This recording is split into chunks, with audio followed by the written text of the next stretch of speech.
우리 교회 다니는 사람들은 누구나 전도에 대한 부담을 가지고 있습니다. 그리고 심리적인 압박도 가지고 있습니다.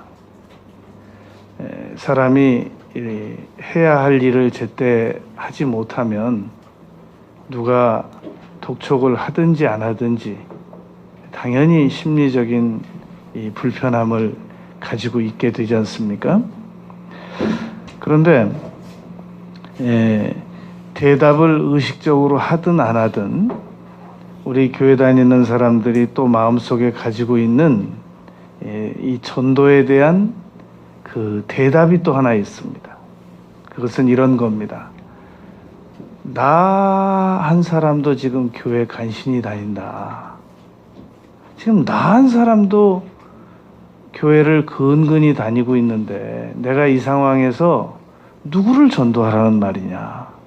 이런 그 자문자답 형태의 생각을 그 의식적이든 의식적이지 않든 가지고 있습니다. 그런데 이 전도라고 하는 것은 도를 전하는 거잖아요. 그러니까 가장 먼저 제1 전도 대상자가 내가 나에게 전도하는 겁니다. 우리가 엄마가 먼저, 아기 낳은 엄마가 먼저 모유를 생산하기 위해서는 잘 영양분을 섭취를 해야 이 아기에게 젖도 주는 거지, 엄마가 영양실조 걸려가지고 어떻게 아이에게 모유를 수유하겠냔 말입니다. 그러므로 우리가 자신에게 설교를 해줄 사람이 없으면 자기가 자기에게라도 설교를 해야 돼요. 그래서 시편에 보면 내 영혼아 어찌하여 낭망하느냐, 자기가 자기에게 설교한단 말입니다. 위로한단 말입니다. 그래서 전도는 내가 나에게 먼저 전도하고, 그리고 내가 내 주변에 전도하고, 예루살렘, 그리고 내가 선호하는 사람들, 유다, 그리고 내가 전에는 생각도 못했던 사마리아, 그리고 땅 끝까지, 이렇게 전도의 반경을 넓혀 나가는 겁니다. 문제는 어떻게 전도를 해야 되겠느냐라는 겁니다. 분명히 전도하면 상급이 있는 건 확실합니다. 다니엘서 12장 3절에 보면 많은 사람을 옳은 길로 돌아오게 한 사람들에게는 별과 같은 상급을 주신다고 그랬기 때문에, 이건 뭐 전도하면 이건 뭐 생각도 못한 축복은 놀랍게 다가옵니다. 문제는 어떻게 전도를 실천할 수 있겠느냐라는 겁니다. 오늘 우리가 세 가지를 생각해 볼 겁니다. 첫째는 마귀의 정죄를 극복해내고 전도를 실천할 수가 있습니다. 마귀가 정죄하는 것을 이겨내지 못하는 사람은 전도를 실천할 수 없습니다. 마귀가 사람을 어떻게 공격하는가? 신체적으로 질병으로 공격한다고 그랬었습니다. 그리고 이 과학적으로도 공격하고, 우리가 모르는 과학적인 부분을 가지고 공격하고, 환경적으로도 공격하고, 영적으로도 공격한다고 그랬습니다. 그러나 가장 많이 마귀가 공격하는 방법은 심리적인 공격입니다. 어떻게 심리적으로 공격하느냐 하면, 너는 전도할 주제가 아직 안 된다는 겁니다. 너 주제에 무슨 전도를 하겠으며, 아직 너 같은 상태의 사람이 어디 가서 감히 예수님을 믿으세요, 교회를 나오세요라고 말할 수 있는 자질이, 아주 기초부터가 너는 아직 안 됐으니까 그런 일에 나서지 말라. 그렇게 이 마귀가 우리를 공격한단 말입니다. 그러니 그런 심리적 공격을 받는 사람이 어떻게 전도를 생각이라도 할 수 있겠습니까? 전도하면 좋은 거 알고 하면 상급 받는다는 거 아는데 마귀가 계속 그렇게 참소하고 공격하는데 어떻게 감히 전도를 생각할 수 있겠냔 말입니다. 그런데 이 공격은 우리만 받은 게 아니고 예수님께서도 받은 공격입니다. 마태복음 4장과 누가복음 4장에서 네가 만일 하나님의 아들이여거든 이라는 말은 정체성을 뒤흔드는 말입니다. 하나님이면 돌로 떡 만들 거 아니냐? 못 만드냐? 그럼 아니냐? 아니지 않느냐? 증명하기 위해서는 만들어라 그 말입니다. 그런데 예수님은 안 만드셨단 말입니다. 그러니까 그 공격을 그대로 받아내 드린 것이란 말입니다. 하나님의 아들이거든 뛰어내려라. 못 뛰어내리면 하나님의 아들이 아닐 거 아니냐. 이렇게 마귀가 공격을 했단 말입니다. 마찬가지로 오늘 우리에게도 동일한 심리적 공격을 마귀는 아주 원폭 퍼붓듯이 날마다 퍼붓고 있습니다. 그런데 우리가 여기서 생각을 해볼 것은 우리가 지금 전도 대상자들에게 우리 자신을 믿으라는 거 아니거든요.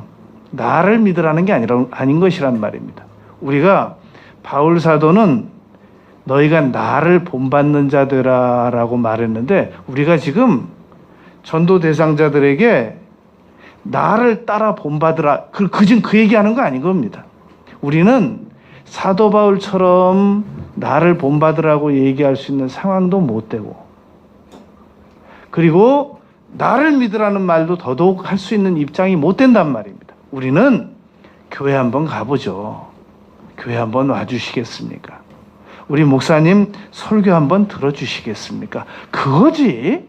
그걸 지금 우리가 전도 개념으로 생각하고 전도합시다라는 거지. 나가서 당신을 본받으라고 그러시오. 당신이 모범을 보이시오. 그거 지금 얘기하는 거 아니란 말입니다. 너무나도 많은 분들이 전도에 대한 메시지를 전할 때 모범을 보이고 감동을 끼치라고 그러는데 그러면 너무 좋죠. 그걸 선행 전도라고 합니다. 너무 좋죠. 그러나 그거 제대로 만들어내려면 50년 돼도 자신이 없습니다. 그러니까 만약에 내가 완벽한 선행 능력을 갖추어서 전도하라고 하면 많이 기다려야 돼요. 앞으로도 10년도 기다려야 되고 20년도 기다려야 돼요. 아니 지금 목회 생활을 50년씩 한 목사님들도 밖에 나가서 모범을 못 보이는데 지금 목사님들도 운전하다가 앞차하고 싸우는데 그게 지금 선행 전도가 쉽습니까? 어떤 목사님이 앞에 차하고 싸웠대잖아요. 문 열고 나와 그런데 자기 교회 집사들이에요. 선행 전도라는 게 그렇게 쉬운 게 아니란 말입니다. 그건 너무 무모한 요구를 하는 거예요. 그러니까 바울 사도께서 사도행전 22장 18절에서 그런 고백을 했습니다. 유대인들에게 많이 모여진 상황에서 체포 직전에 천부장에게 백부장에게 그 로마 군에게 체포당하기 직전에 여러분들에게 내가 아무리 외쳐도 하나님께서 여러분들이 내 말을 안 들을 거라고 미리 말씀하셨습니다. 여러분 바울 사도같이 훌륭한 인격을 예수님 다음으로 훌륭한 인격을 가졌다고 하는 사도의 말도 분명히 하나님께서 저들은 너의 말을 듣지 않는다 라고 미리 말씀하신 것이 사도행전 22장 18절입니다. 반면에 사도행전 16장 14절에서는 하나님께서 자주장사 루디아의 마음의 문을 여셔서 바울의 말을 청종하게 하셨다라고 기록하고 있단 말입니다. 그러니까 바울 사도도 그의 인격 때문에 인격이 훌륭해서 어떤 사람이든지 바울 사도가 말씀만 전하면 다 들었다는 게 아니라는 겁니다. 그 훌륭한 바울 사도가 복음을 전했는데도 계속해서 이고니온에서 그 루스드라에서 안진뱅이를 일으켰는데도 불구하고 돌로 쳐서 죽게 만들었거든요. 그러니까 우리가 누군가에게 복음을 전해야만 하는 상황에서 전도를 못하게 막는 건 철저하게 마귀의 정죄 때문입니다. 여러분, 지난 주간에 미국에서 이 트럼프 대통령이 국정연설을 하게 되어 있었습니다. 그런데 연방 하원 의장이 이 낸시 펠로시라고 하는 80세 된 여성입니다. 이분이 지난 2007년에 최초로 미국 역사상 200년 역사상 최초로 연방 의장이 여성으로서 연방 의장이 된 여성입니다. 민주당 10선 의원이란 말입니다. 그런데 아주 하얀 옷을 잘 예쁘게 입고 국정연설을 하러 나온 트럼프에게 원고를 받고 악수를 제안했습니다. 트럼프 대통령이 그 악수를 거절했단 말입니다. 그리고는 1시간이 넘게 국정연설을 너무너무 잘하는데 이 낸시 펠로시가 너무너무 화가 나니까 뒤에서 트럼프가 준 연설 원고를 찢었단 말입니다. 그걸 미국 그 정치계에서 이 사회에서 어떻게 대통령이 준 연설 원고를 그렇게 찢어버릴 수가 있느냐고 굉장한 비판을 받고 있는 중입니다. 그러면 악수 거절한 건 비판받지 않아야 되고 연설문 찢은 것만 비판을 받아야 되느냐? 그 여성으로서 얼마나 자존심이 상했겠습니까? 악수를 요청했는데, 물론 그 낸시 펠로시가 트럼프의 탄핵을 주도한 이 일 때문에 트럼프가 지금 보복 차원에서 악수를 거절한 것이란 말입니다. 여하튼 지금 공개적으로는 잘못한 사람보다 더 잘못한 사람이 심리적으로는 비판을 받게 되어 있습니다. 그래서 낸시 펠로시가 1940년생인데 지금 완전히 코너에 몰려 있단 말입니다. 이분이 캐톨릭 신자인데 이 트리니티 이 대학교를 졸업한 그런 여성입니다. 그러면 우리가 비난할 수 있습니다. 아니, 어떻게 나이 80씩이나 된 여성이 그렇게 공개적인 자리에서 대통령의 연설문을 찢어버릴 수가 있느냐? 그럼 화 안 나게 생겼냔 말이죠. 그 상황인데 그 연설문 찢은 것만 가지고, 그것도 언어거든요. 만약에 연설문을 찢는 거를 언어로 표현했으면 야, 네가 대통령이야 트럼프야, 그 말이거든요. 그거 찢는 게. 사람은 80년을 살아도 순간적으로 화가 나는 거는 못 참게 돼 있는 겁니다. 그래서 오늘날 교회 다니는 우리 그리스도인들이 얼마든지 집에서, 밖에서, 직장에서, 사업장에서 누군가와 다툴 수 있고 싸울 수 있는 겁니다. 그러면 마귀는 즉시 그것을 건수로 잡아서 공격하기 시작합니다. 네 주제, 이런 것도 못 참는 너의 주제에 네가 무슨 전도를 한다고 그러느냐.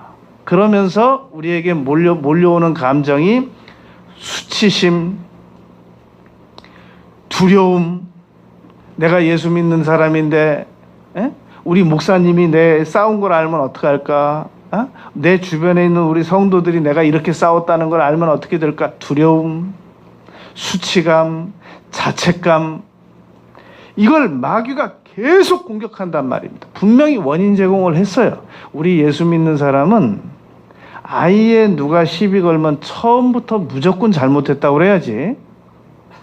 우리가 같이 싸워가지고는 절대로 백전백패합니다. 왜냐하면 우리는 세상 사람들이 욕하는 거 다 따라할 수도 없고, 그리고 세상 사람들이 화내는 걸 다 따라할 수도 없단 말입니다. 결국은 우리가 손해를 보게 돼 있고, 결국은 우리가 사과를 하게 돼 있고, 결국은 잘못하게 돼 있단 말입니다. 근데 시작만 하는 거예요. 근데 원체 못된 사람들을 마귀는 우리에게 보낸단 말입니다. 그런데 여러분, 이 귀신 들린 사람 귀신을 쫓아보잖아요. 정말 야비해요. 그 사람이 야비한 것 같은데 귀신이라는 존재가 정말 야비합니다. 그래서 우리 예수 믿는 사람들에게 사회에서, 직장에서 대부분 시비를 거는 사람은 눈에 안 보여서 그렇지 사실은 배후의 마귀에게 사주를 받은 사람입니다. 미리 알고 공격하는 겁니다. 그래서 아주 그 언어 표현이 비열하고, 그런데 덮어쓰기는 다 누가 덮어쓰느냐? 낸시 펠로시가 덮어쓰는 것처럼 악수를 받았어야죠. 했어야죠. 그리고 자기가 원체 잘못했기 때문에 탄핵 주도까지 몰고 간 거지, 자기가 아무 잘못도 안 했는데 민주당에서 탄핵하자고 그랬겠어요? 그러면 그 공개적인 자리에서 아무리 화가 났어도 그 여성이 악수하자 그러면 악수해야죠. 참고 안 했잖아요. 덮어쓰기는 낸시 펠로시가 지금 다 덮어썼어요. 이게 꼭 우리 예수님 믿는 사람들이 사회에서 나가서 당하는 일하고 어쩜 그렇게 유사합니다. 물론 우리가 원인 제공합니다. 우리 뭐 회개할 건 많죠. 그러나 그럼에도 불구하고 우리에게 강력한 트라우마를 입힌 사람들은 정말 표정도 비열하고, 언어도 비열하고, 복수하는 방법도 비열하고 그러하단 말입니다. 그런데 우리가 이 상황에서 어떻게 전도를 하겠냔 말이죠. 그래서 우리는 마귀하고 싸워서 이겨야 됩니다. 원수 마귀야! 그럼에도 불구하고 루터가 이 방에서 이 종교개혁 95개 조항을 이 천주교에게 제시하고 반박 성명을 제시한다고 할 때 마귀가 가장 많이 루터에게 공격한 겁니다. 네 주제에 무슨 종교개혁을 하니? 그때 루터가 마귀에게 가장 많이 반박한 내용이 그럼에도 불구합니다. 그럼에도 불구하고 예수님께서 보혈의 효력으로 나를 씻으셨다, 덮으셨다.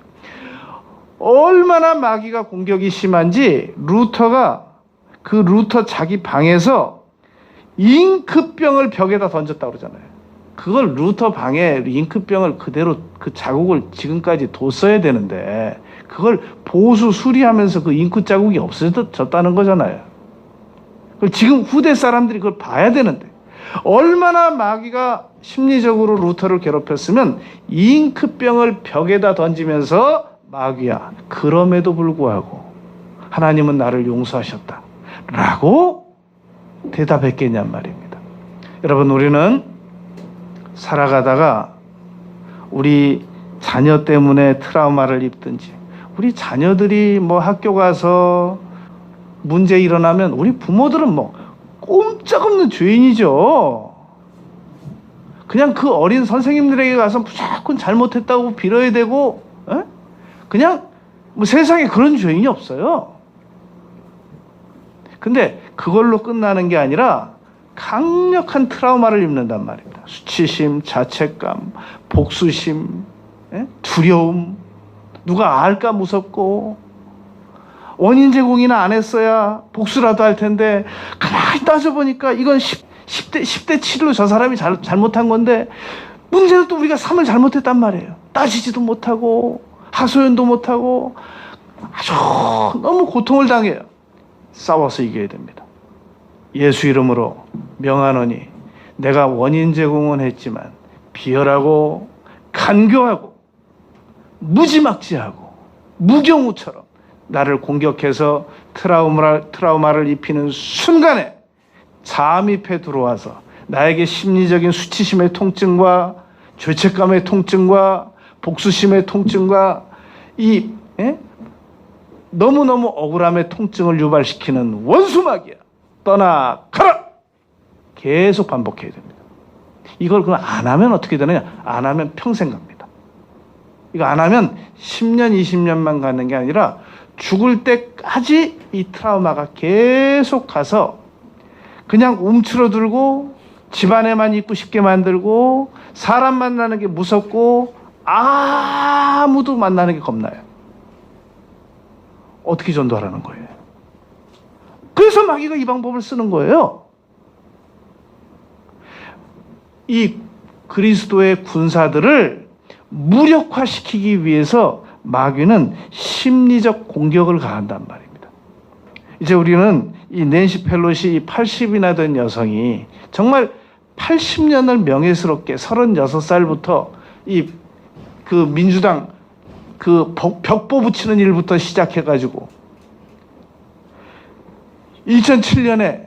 2017년이면 지금 13년 동안 하원 의장을 한 이 명예스러운 길을 걸어온 이 여성이 그 대통령 연설 원고 한번 찢은 이 문제 때문에 완전히 코너에 몰렸단 말입니다. 이 여성이 어떻게 여기서 빠져나오는지 우리는 잘 볼 필요가 있습니다.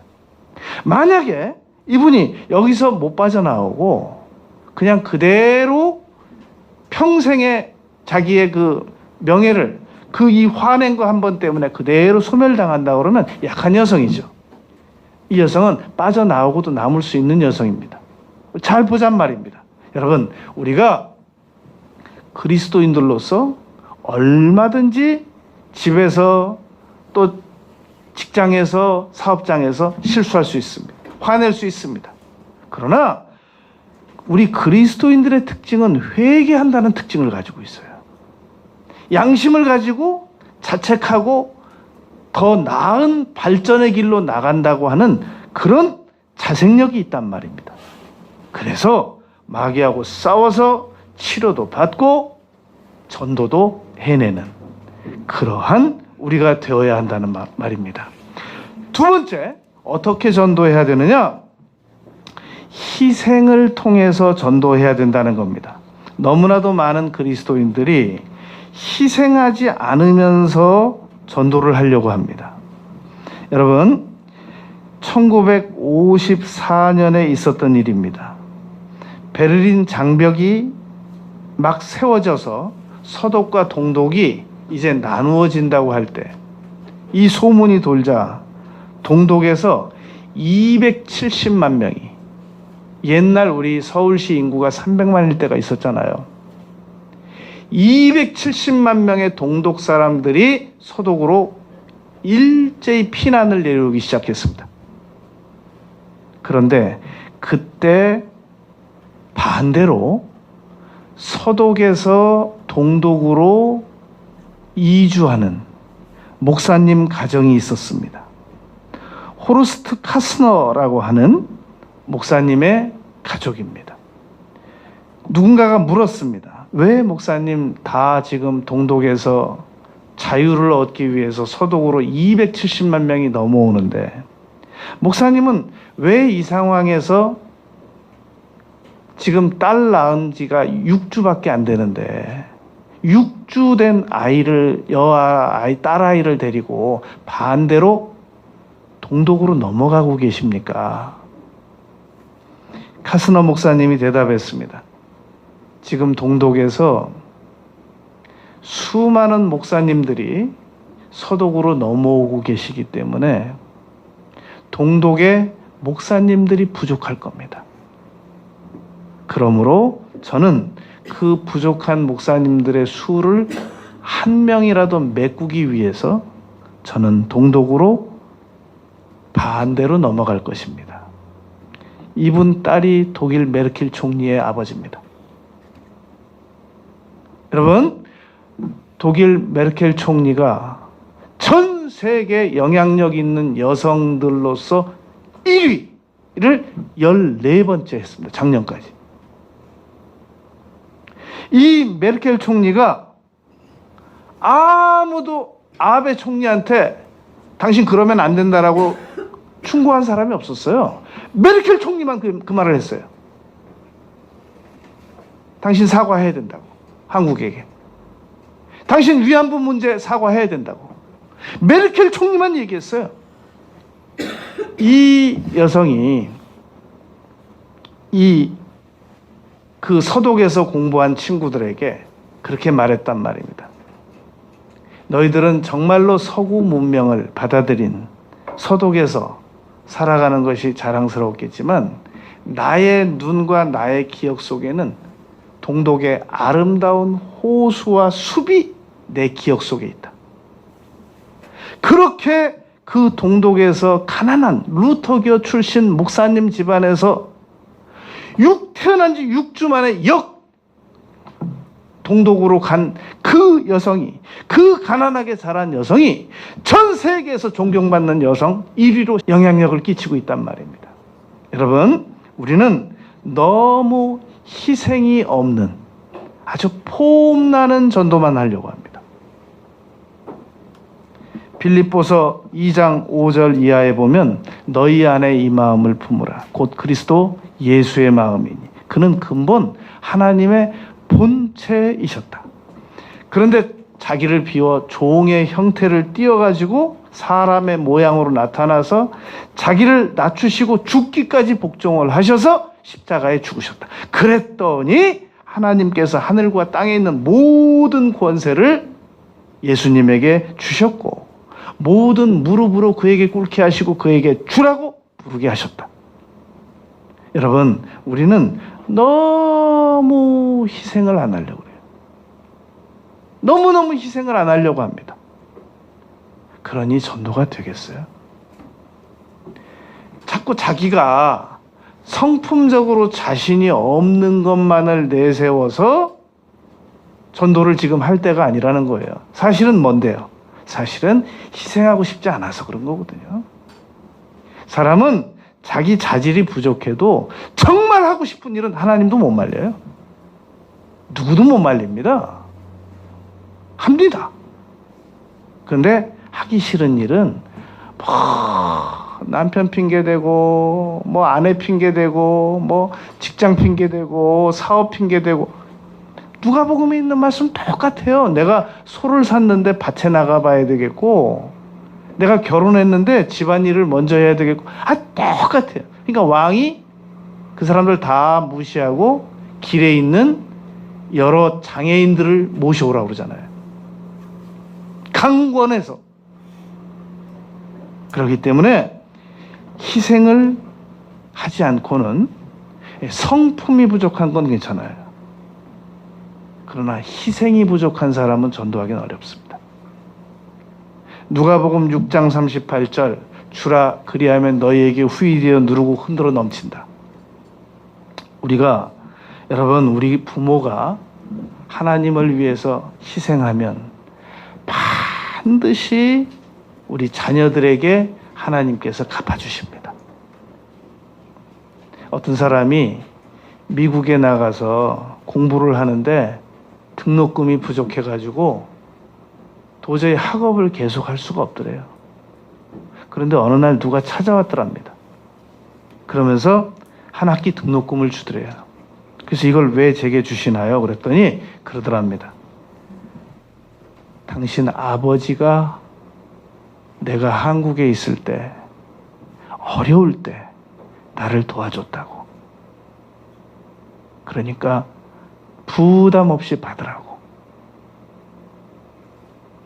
여러분, 우리가 심은 대로 거둔다고 우리 부모가 뭘 심어놔야 우리 애들이 거둘 거 아니겠어요?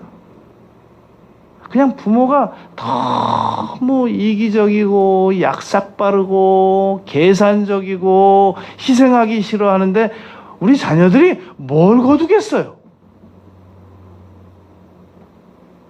그러니까 이 곽선희 목사님께서 지금 80이 넘으셨는데도 그 교회에서 일부 예배를 설교하고 계시단 말입니다.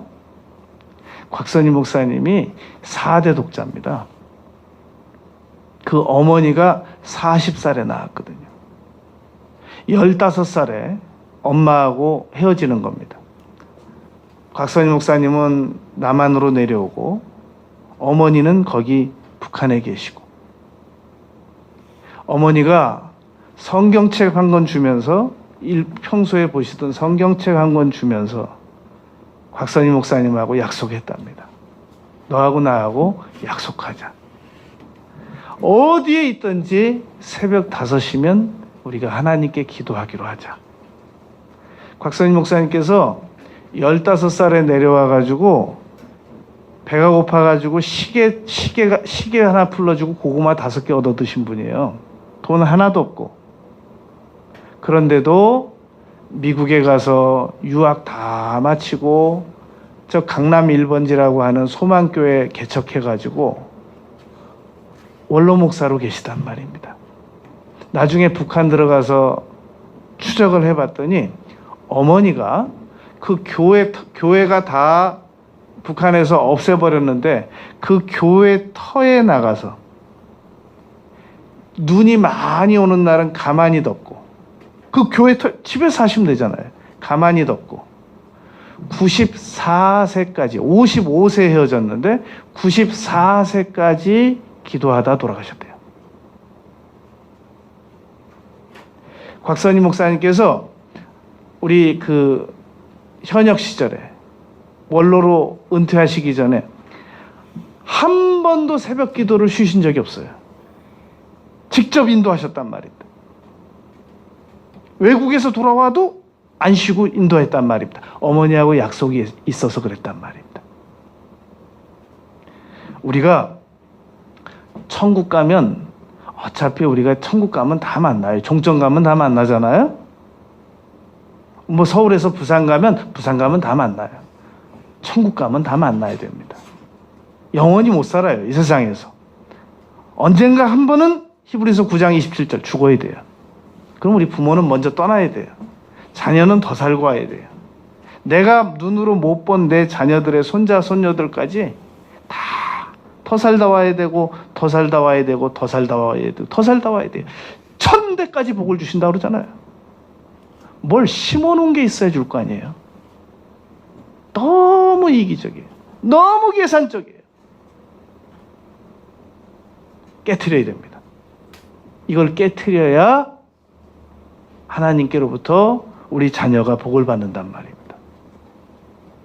바울 사도께서 내가 전도한 너희들이 그날의 나의 면류관이 된다고 그러잖아요. 천국에 가봤더니 3, 3, 5 다 모여있어요. 자기가 전도한 사람들끼리 모여있는데 전도 안 한 사람, 그럼 어떡하려는 거예요? 혼자 서 있으라는 거예요? 부끄러워서 어떡하려고 그래요?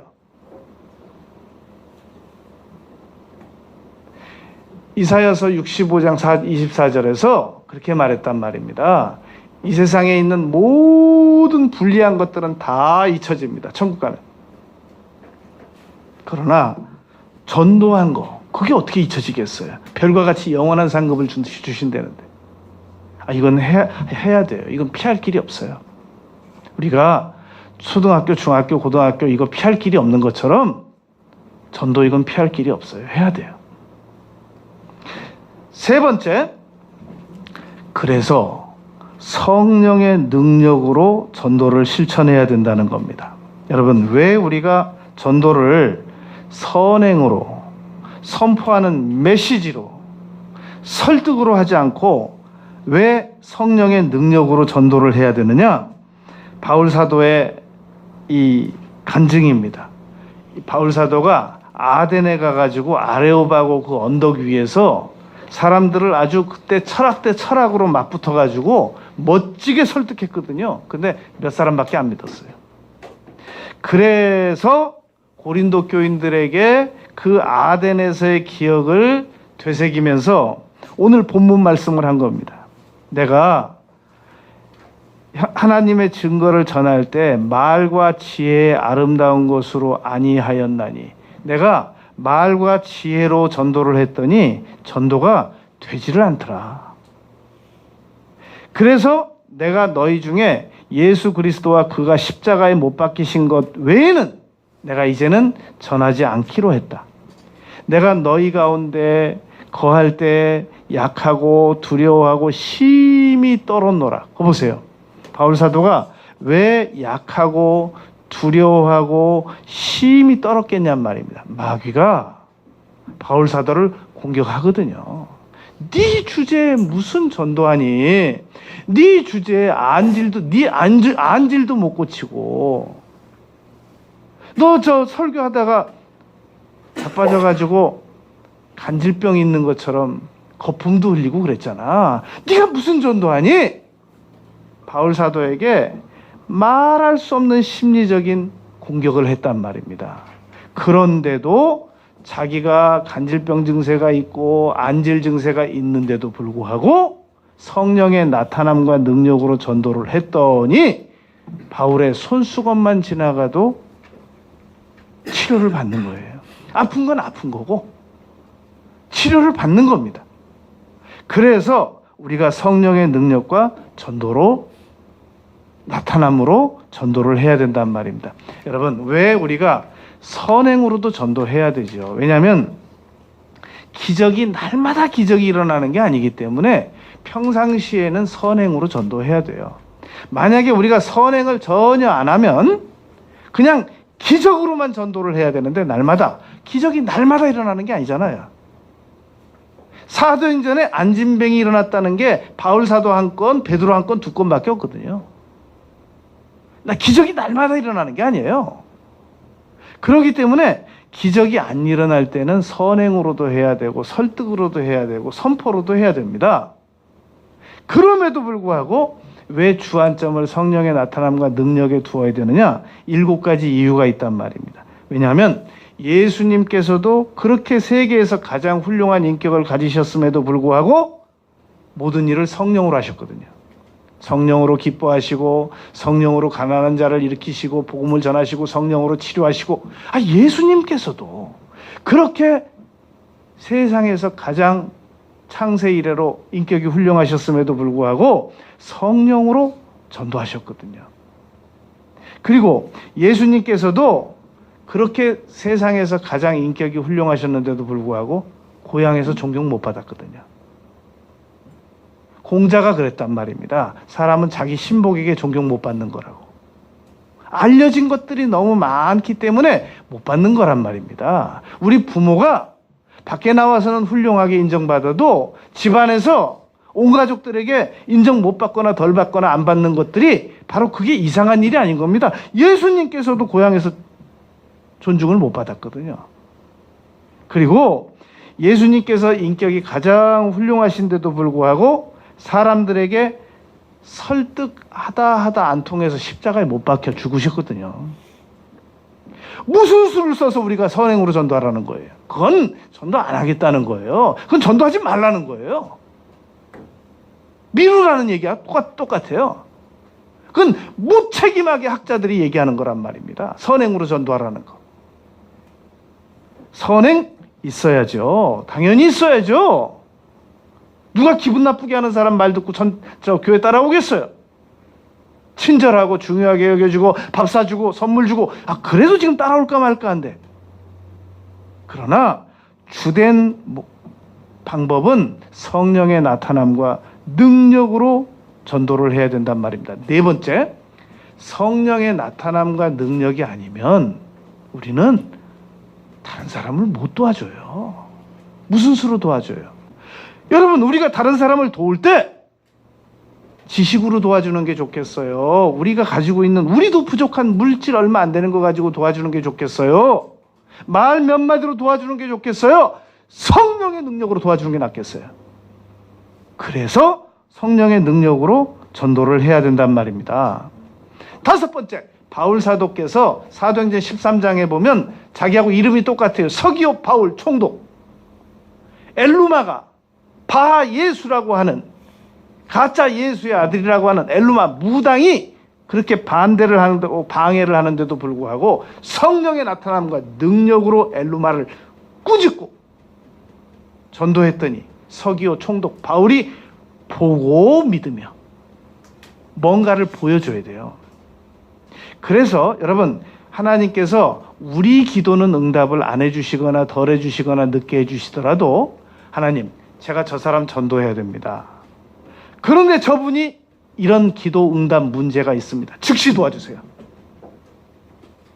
성령의 나타남과 능력으로 돕기 위해서 기도해서 도와주는 겁니다.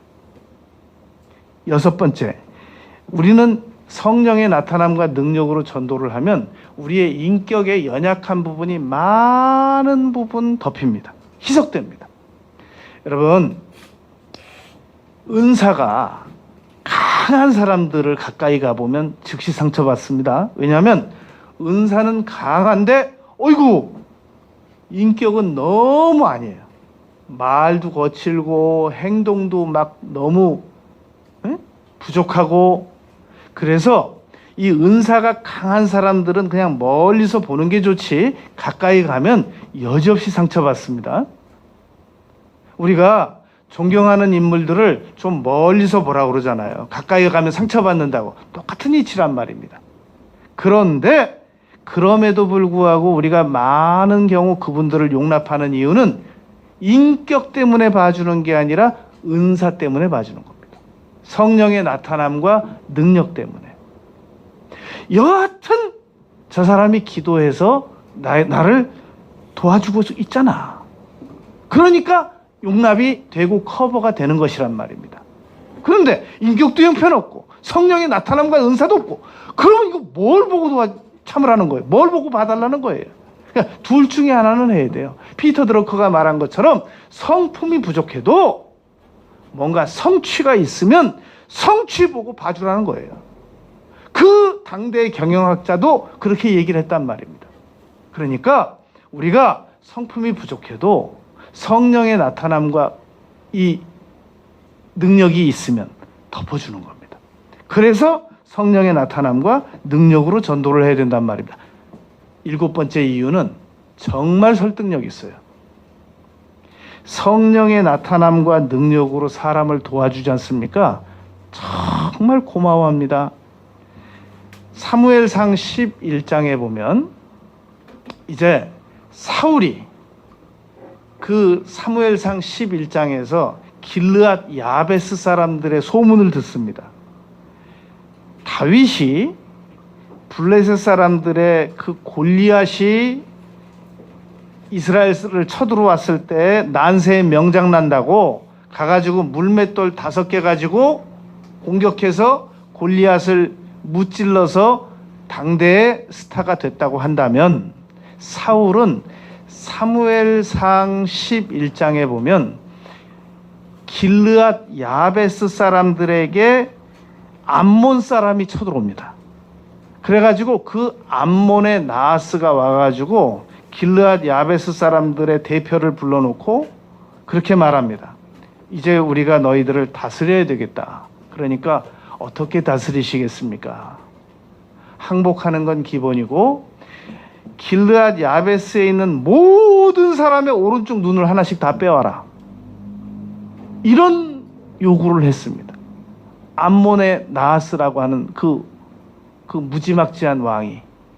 그러니까 길르앗 야베스 그 족속이 너무너무 큰일이 아니겠습니까? 할아버지 오른쪽 눈 갖다 바치고 할머니 오른쪽 눈, 아들 며느리, 손자 손녀 전부 길르앗 야베스에 있는 사람은 노인부터 시작해서 아이까지 전부 오른쪽 눈을 갖다 바쳐야 돼요.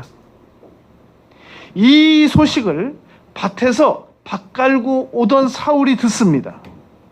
그러면서 사무엘상 11장 9절에서 그렇게 말합니다. 길르앗 야베스 사람들아, 걱정하지 마라. 그리고 다음 날 이 사울이 33,000명을 데리고 나가서 암몬 나하스 그 수하에 있는 모든 군사들을 다 무찔러 버렸어요. 길르앗 야베스 사람들이 너무너무 감사하고 좋아가지고 사울 왕으로 세우는 거 반대한 사람 누가 반대했어? 당장 처벌하겠다고 막 그러던 사람이란 말입니다. 그런데 이 사울 왕이 너무너무 길르앗 야베스 사람들에게는 고마웠죠. 그러나 그 후의 행적을 보세요. 사위 죽인다고 3만 군사 데리고 쫓아다니죠. 제 도액이라는 사람의 고발 하나 믿고 제사장 85명 다 죽여버렸죠. 얼마나 악한 일을 많이 했냔 말입니다. 그래서 사무엘상 31장에서 블레셋 사람들에게 공격을 받아가지고 아들 셋과 다윗이 그처럼 아끼던 요나단까지 포함된 아들 3명과 함께 전쟁터에서 블레셋 사람에게 다 죽습니다. 사울은 목까지 베서 죽었단 말입니다. 그런데 그럼에도 불구하고 길르앗 야베스 사람들이 그 소식을 듣고 길르앗 야베스 사람들의 장정들이 그 밤길 낮길을 달려가지고 사울의 시신을 잘 모아서 길르앗 야베스로 가지고 갔어요. 그래가지고 잘 무덤을 만들었단 말입니다. 다른 사람들이 사울을 아무리 나쁘다고 욕해도 상관없어요. 자기들은 은혜를 입었다는 거예요. 온 노인부터 아이까지 오른쪽 눈 다 빼줘야 되는 상황에서 사울이 전쟁터에 나가서 암몬 나하스를 무찌름으로 말미암아서 자기들의 온 마을 사람들이 다 살아났다는 겁니다. 얼마나 고맙냐는 거예요. 이거 보세요. 사람이 어떤 다른 사람이 그 사람 보고 나쁘네 그래도 그 사람에게 은혜를 입은 사람은 그 사람에게 보답하고 싶어 합니다.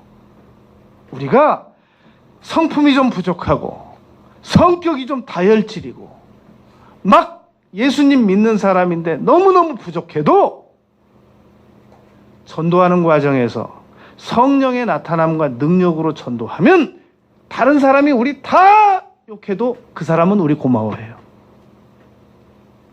여러분, 우리가 다른 사람이 다 우리 욕해도 내 자식이 나 욕하지 않는 거하고 똑같아요.